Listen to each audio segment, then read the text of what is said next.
જય ગૌ માતા, જય શ્રી કૃષ્ણ। આજે ધોકો, કાલે બેસતું વર્ષ।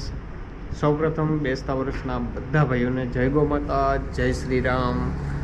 આપનું નવું વર્ષમાં ખૂબ પ્રગતિ કરો એવી ગૌ માતા પાસે પ્રાર્થના અને ગૌ સેવા કરતા રહો। હવે આપણે ગૌશાળાના અપડેટ ઉપર। આ ગૌ માતા મેં તમને 2-3 વાર દેખાડ્યા હતા। એને એક્સિડન્ટમાં પગ આપણે કાપવો પડ્યો હતો। સેમ કન્ડિશન અહીંયા પણ છે। એક ટ્રકવાળાએ પગ ઉપરથી ગાડી ચલાવી દીધી, જેથી કરીને તે સમયે પગના જ કટકા થઈ ગયા હતા। હાલમાં સંપૂર્ણ સ્વસ્થ છે। થોડો ટાઈમ જ થયો છે, જોઈ શકો જે ટાંકા પણ તૂટ્યા નથી।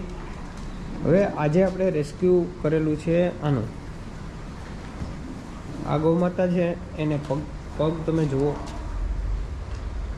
લોહી લુહાણ છે। મિત્રો, હાલમાં તે આ ખરવા છે ને એ બહુ ફેલાયેલો છે બધી જ જગ્યા પર।